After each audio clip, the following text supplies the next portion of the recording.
అందుకే రాయలసీమకు ప్రకాశం జిల్లాలో ఉండే మార్కాపురం కూడా కలిపి ఒక ప్రత్యేకమైన ప్రాజెక్ట్ తీసుకొచ్చాం. ప్రపంచానికి ఒక గ్లోబల్ హబ్గా, హార్టికల్చర్ హబ్గా దీన్ని తయారు చేస్తాం. దానికి మీ మార్కాపూర్ జిల్లాను కూడా ఇంక్లూడ్ చేశాం.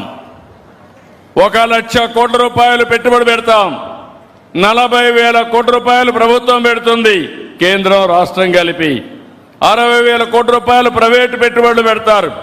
ఇప్పుడే అశోక్ రెడ్డి గారు చెప్పారు, ఇక్కడ ఫుడ్ ప్రాసెసింగ్ యూనిట్స్ వస్తాయి. రామాయంపట్నం బ్రహ్మాండమైన పోర్ట్ వస్తుంది. ఇండస్ట్రీస్ కూడా వస్తే ఈ ప్రాంతం నుంచి వేరే ప్రాంతానికి పోయే పని లేకుండా వేరే ప్రాంతం నుంచి అవసరమైతే ఇక్కడ ఉద్యోగాలకు వచ్చే పరిస్థితి తొందరలోనే వస్తుంది. 201 క్లస్టర్స్ ఏర్పాటు చేస్తాం. 5,869 విలేజ్ల్ని ఇందులో అనుసంధానం చేస్తాం. 303 మండలాలు, 10 జిల్లాల్లో ఈ కార్యక్రమానికి శ్రీకారం చుడుతున్నాం. ఈరోజు మీరు ఇంకొక పక్కన చూస్తే ఇక్కడ మొత్తం ప్రాజెక్ట్ అంతా కూడా ఫేజ్ 1లో 72 క్లస్టర్లు, ఫేజ్ 2లో 67 క్లస్టర్స్, ఫేజ్ 3 62 క్లస్టర్స్ మొత్తం పెడుతున్నాం.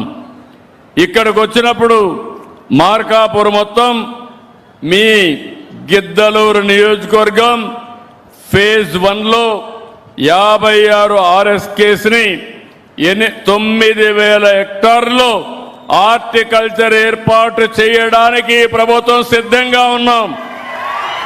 9,000 అంటే 9 × 2.5 దగ్గర 24,000 ఎకరాలు హార్టికల్చర్ వస్తుంది.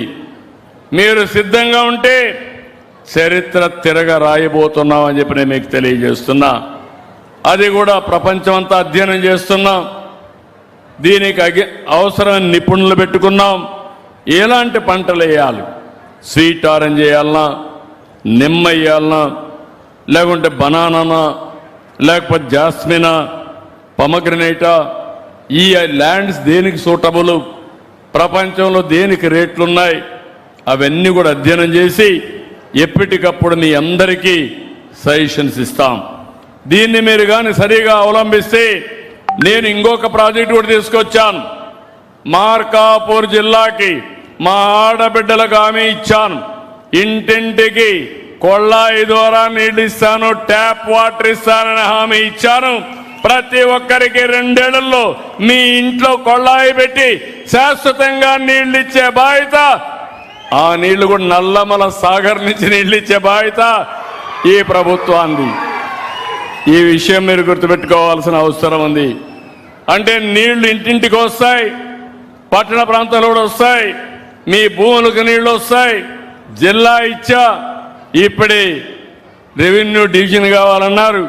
అవసరమైతే రెవెన్యూ డివిజన్ కూడా శాంక్షన్ చేస్తాం. అదే సమయంలో మిమ్మల్ని అందరినీ విజ్ఞప్తి చేస్తున్నా, ఇంకా కొన్ని కోరికలు చాలా కోరాడు. గిద్దలూరు టౌన్లో రోడ్లు అవన్నీ అడిగాడు, నీళ్ళన్నీ ఇస్తున్నాం, దానికి కూడా కొంత డబ్బులు ఇచ్చి అవి కూడా చేస్తాం. కానీ మిమ్మల్ని నేను కోరేది ఒకటి, ఇన్ని పనులు చేసి మీలో ఒక ఆలోచన విధానం రావాలి, మీలో ఒక మార్పు రావాలి. ఎప్పుడు కూడా నేను ఎప్పుడు చూసేవాడిని, మార్కాపూర్ ప్రాంతం ఒకసారి గెలిపిస్తారు, రెండోసారి పక్క చూపు చూస్తారు. నేను బాగా డెవలప్ చేయడం, మళ్ళా మీరు పక్క చూపు చూస్తే నా పనంతా వైకుంఠపాళి కావడం, పైకి తీస